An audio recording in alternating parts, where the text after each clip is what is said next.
जगत में प्रत्येक व्यक्ति को किसी ना किसी प्रकार की निर्बलता अवश्य होती है। जैसे कोई बहुत तेजी से दौड़ नहीं पाता तो कोई अधिक भार नहीं उठा पाता, कोई असाध्य रोग से पीड़ित रहता है तो कोई पढ़े हुए पाठों को स्मरण में नहीं रख पाता। ऐसे अनेकों उदाहरण और भी हैं। क्या आप किसी ऐसे व्यक्ति को जानते हैं जिसे सब कुछ प्राप्त हो और हम जीवन की उस एक निर्बलता को जीवन का केंद्र मानकर जीते हैं? इस कारणवश हृदय में दुख और असंतोष रहता है सदा। निर्बलता मनुष्य को जन्म से अथवा संजोग से प्राप्त होती है, किंतु उस निर्बलता को मनुष्य का मन अपनी मर्यादा बना लेता है। किंतु कुछ व्यक्ति ऐसे भी होते हैं जो अपने पुरुषार्थ और श्रम से उस निर्बलता को पराजित कर देते हैं। क्या भेद है उनमें और अन्य लोगों में? क्या आपने कभी विचार किया है? सरल सा उत्तर है इसका। जो व्यक्ति निर्बलता से पराजित नहीं होता, जो पुरुषार्थ करने का साहस रखता है हृदय में, वो निर्बलता को पार कर जाता है। अर्थात निर्बलता अवश्य ईश्वर देता है, किंतु मर्यादा मनुष्य का मन ही निर्मित करता है। स्वयं विचार कीजिए।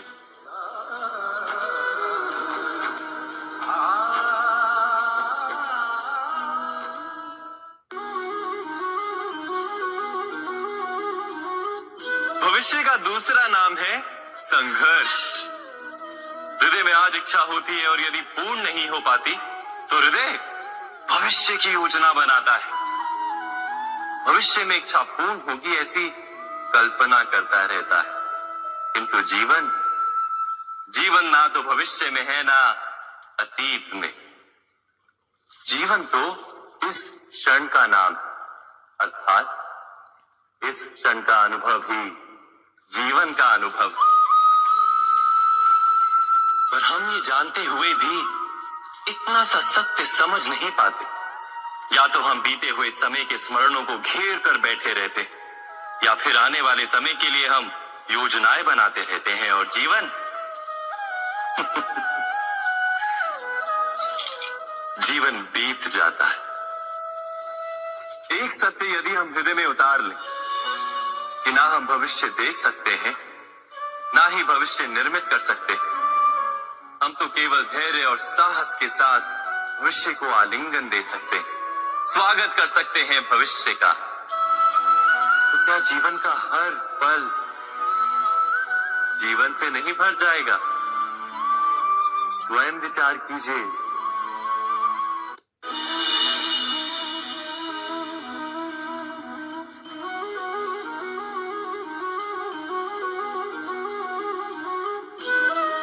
ज्ञान प्राप्ति सदा ही समर्पण से होती है, ये हम सब जानते हैं। किंतु समर्पण का वास्तविक महत्व क्या है?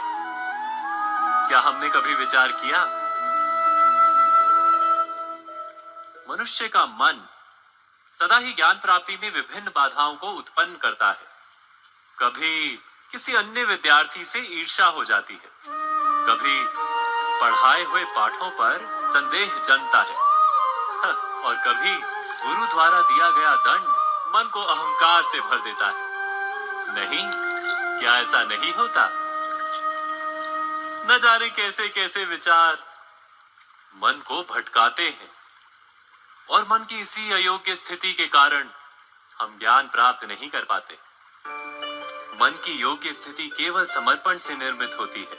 समर्पण मनुष्य के अहंकार का नाश करता है।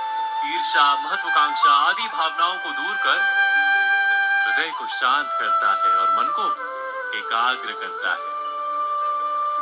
वास्तव में ईश्वर की सृष्टि में ना ज्ञान की मर्यादा है, ना ज्ञानियों की। गुरु दत्तात्रेय ने तो गाय और श्वान से भी ज्ञान प्राप्त कर लिया था। अर्थात विषय ब्रह्म ज्ञान का हो या जीवन के ज्ञान का या गुरुकुल में प्राप्त होने वाले ज्ञान का, उसकी प्राप्ति के लिए गुरु से अधिक महत्व है उस गुरु के प्रति हमारा समर्पण। क्या ये सत्य नहीं?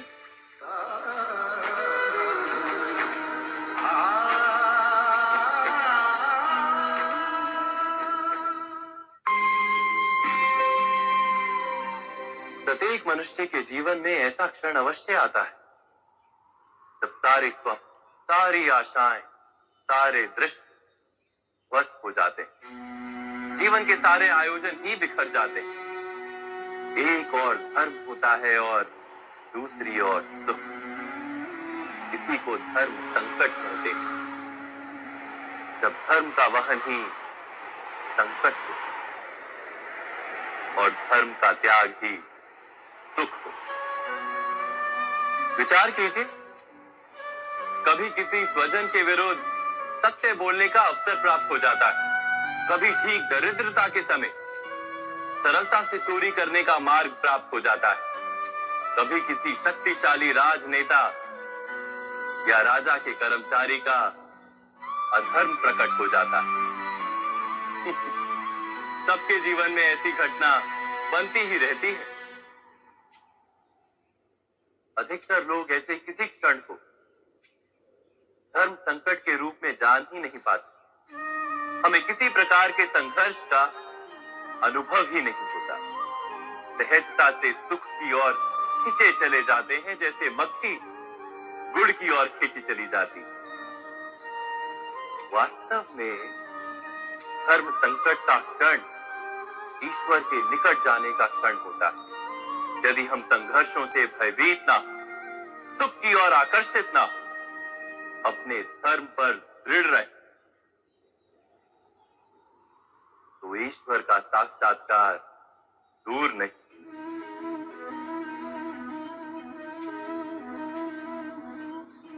पवन से युद्ध करने वाला पत्ता यदि पेड़ से गिरता है तो भी आकाश की ओर उठता है। पवन से झुकने वाली घास वहीं भूमि पर रह जाती है। अर्थात धर्म संकट से यदि हम संकट को ही टाल दें, सुख तो मिलता है, जीवन बढ़ता है, किंतु क्या चरित्र नहीं टूटता? क्या आत्मा दरिद्र नहीं हो जाती? क्या ईश्वर से अंतर नहीं हो जाता? स्वयं विचार कीजिए। दो व्यक्ति जब निकट आते हैं तो एक दूसरे के लिए सीमाएं और मर्यादाएं निर्मित करने का प्रयत्न अवश्य करते हैं। हम यदि सारे संबंधों पर विचार करें तो देखेंगे कि इन सारे संबंधों का आधार यही सीमाएं हैं जो हम दूसरों के लिए निर्मित करते हैं। और यदि अनजाने में भी कोई अन्य व्यक्ति इन सीमाओं को तोड़ता है तो उसी क्षण हमारा हृदय क्रोध से भर जाता है। इन सीमाओं का वास्तविक रूप क्या है? क्या हमने कभी विचार किया? सीमाओं के द्वारा हम दूसरे व्यक्ति को निर्णय करने की अनुमति नहीं देते।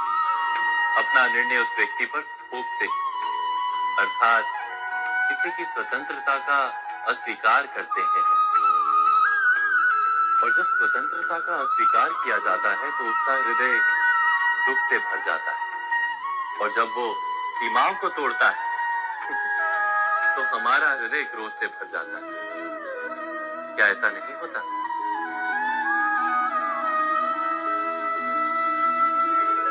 पर यदि एक दूसरे की स्वतंत्रता का सम्मान किया जाए तो किसी मर्यादाओं या सीमाओं की आवश्यकता ही नहीं होती।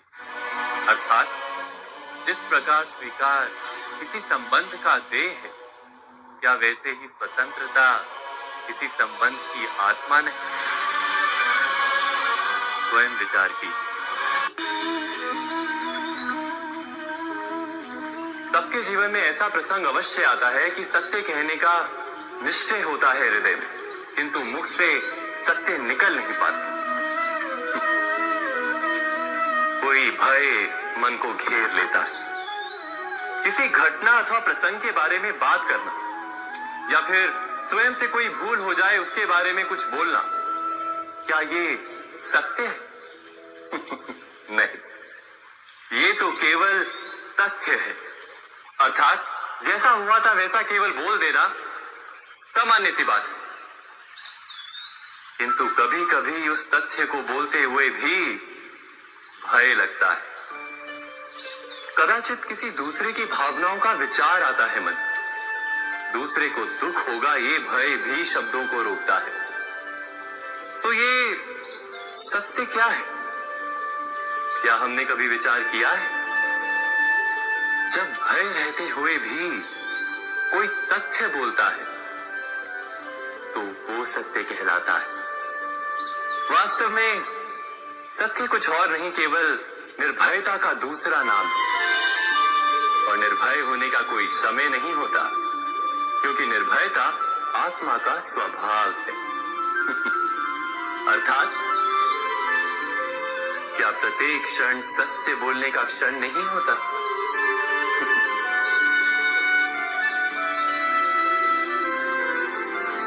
स्वयं विचार कीजिए।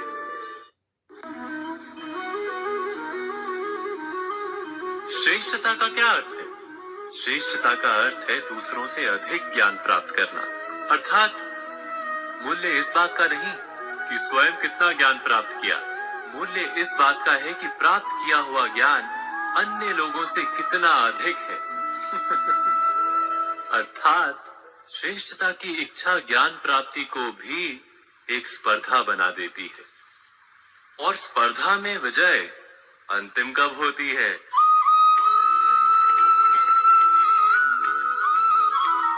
कुछ समय के लिए तो श्रेष्ठ बना जा सकता है, किंतु सदा के लिए कोई श्रेष्ठ नहीं रह पाता। फिर वही असंतोष, पीड़ा और संघर्ष जन्म लेता है। किंतु श्रेष्ठ बनने के बदले यदि उत्तम बनने का प्रयत्न करें तो क्या होगा? उत्तम का अर्थ है कि जितना प्राप्त करने योग्य है वो सब प्राप्त करना, किसी से अधिक पाने की इच्छा से नहीं, मात्र आत्मा की तृप्ति हेतु कुछ प्राप्त करना। उत्तम के मार्ग पर किसी अन्य से स्पर्धा नहीं होती, स्वयं अपने आप से स्पर्धा होती है। अर्थात उत्तम बनने का प्रयत्न करने वाले को देर अबेर सारा ज्ञान प्राप्त हो जाता है, बिना प्रयत्न के ही वो श्रेष्ठ बन जाता है।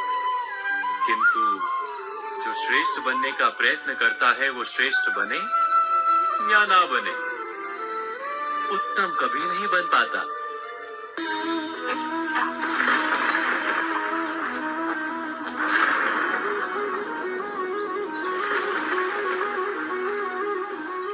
सपनों और पूर्वाभासों के आधार पर हम भविष्य के सुख दुख की कल्पना करते। भविष्य के दुख का कारण दूर करने के लिए हम आज योजना बनाते, किंतु कल के संकट को आज निर्मूल करने से हमें लाभ मिलता है या हानि पहुंचती है? ये प्रश्न हम कभी नहीं करते। सत्य तो ये है कि संकट और उसका निवारण साथ जन से, व्यक्ति के लिए भी और सृष्टि के लिए भी। नहीं, आप अपने भूतकाल का स्मरण कीजिए, इतिहास को देखिए, आप तुरंत ही ये जान पाएंगे कि जब जब संकट आता है तब तब उसका निवारण करने वाली शक्ति भी जन्म लेती। यही तो जगत का चलन है। वस्तुतः संकट ही शक्ति के जन्म का कारण है। प्रत्येक व्यक्ति जब संकट से निकलता है तो एक पद आगे बढ़ा होता है, अधिक चमकता है, आत्मविश्वास से अधिक भरा होता है, न केवल अपने लिए अपितु विश्व के लिए भी। क्या ये सत्य नहीं? वास्तव में संकट का जन्म है एक अवसर का जन्म, अपने आप को बदलने का, अपने विचारों को ऊंचाई पर करने का अवसर, अपनी आत्मा को बलवान और ज्ञान मंडित बनाने का अवसर। जो ये कर पाता है उसे कोई संकट नहीं होता, किंतु जो ये नहीं कर पाता वो तो स्वयं एक संकट है विश्व के लिए। विचार कीजिए।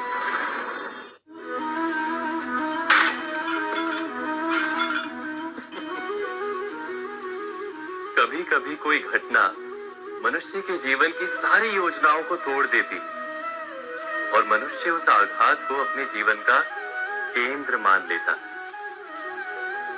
पर क्या भविष्य मनुष्य की योजनाओं के आधार पर निर्मित होते हैं? नहीं। जिस प्रकार किसी ऊंचे पर्वत पर सर्वप्रथम चढ़ने वाला उस पर्वत की तलाई में बैठकर जो योजना बनाता है, क्या वही योजना उसे उस पर्वत की चोटी तक पहुंचाती? नहीं। वास्तव में वो जैसे जैसे ऊपर चढ़ता है वैसे वैसे उसे नई नई चुनौतियां, नई नई विडंबनाएं, नए नए अवरोध मिलते हैं। प्रत्येक पद पर वो अपने अगले पद का निर्णय करता है। प्रत्येक पद पर उसे अपनी योजनाओं को बदलना पड़ता है। कहीं पुरानी योजना उसे खाई में ना ढकेल दे। वो पर्वत को अपने योग्य नहीं बना पाता, केवल स्वयं को पर्वत के योग्य बना सकता है। क्या जीवन के साथ भी ऐसा ही नहीं?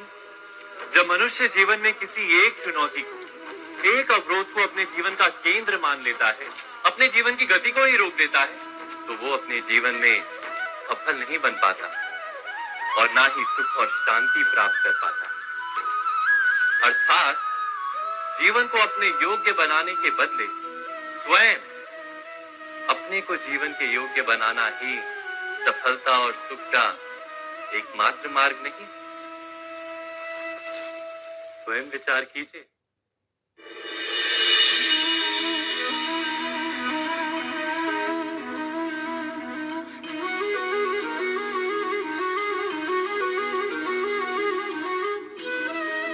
जीवन का हर क्षण निर्णय का क्षण होता है।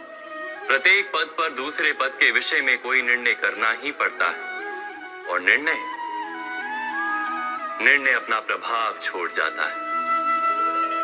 आज किए गए निर्णय भविष्य में सुख अथवा दुख निर्मित करते हैं, ना केवल अपने लिए, अपने परिवार के लिए भी, आने वाली पीढ़ियों के लिए भी। जब कोई दुविधा सामने आती है तो मन व्याकुल हो जाता है, अनिश्चय से भर जाता है। निर्णय का वो क्षण युद्ध बन जाता है और मन बन जाता है युद्ध भूमि। अधिकतर निर्णय हम दुविधा का उपाय करने के लिए नहीं, केवल मन को शांत करने के लिए लेते हैं। पर क्या कोई दौड़ते हुए भोजन कर सकता है? नहीं। तो क्या युद्ध से जूझता हुआ मन कोई योग्य निर्णय ले पाएगा? वास्तव में शांत मन से जब कोई निर्णय करता है तो अपने लिए सुखद भविष्य बनाता है। किंतु अपने मन को शांत करने के लिए जब कोई निर्णय करता है तो वो व्यक्ति भविष्य में अपने लिए कांटों भरा वृक्ष लगाता है। स्वयं विचार कीजिएगा।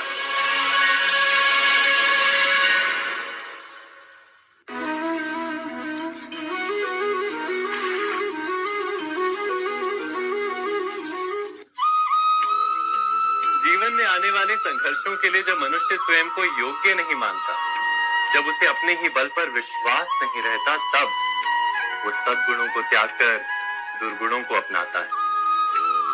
वस्तुतः मनुष्य के जीवन में दुर्जनता जन्म ही तब लेती है जब उसके अंतर में आत्मविश्वास नहीं होता।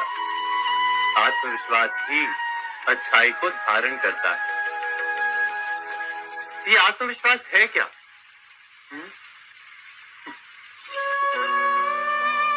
जब मनुष्य ये मानता है कि जीवन का संघर्ष उसे दुर्बल बनाता है, तो उसे अपने ऊपर विश्वास नहीं रहता। वो संघर्ष के पार जाने के बदले संघर्ष से छूटने के उपाय ढूंढने लगता है। किंतु जब वो ये समझता है कि ये संघर्ष उसे अधिक शक्तिशाली बनाते, ठीक जैसे व्यायाम करने से देह की शक्ति बढ़ती, तो प्रत्येक संघर्ष के साथ उसका उत्साह बढ़ता है। अर्थात आत्मविश्वास और कुछ भी नहीं, मन की स्थिति जीवन को देखने का दृष्टिकोण मात्र है। और जीवन का दृष्टिकोण तो मनुष्य के अपने वश में होता है। स्वयं विचार कीजिए।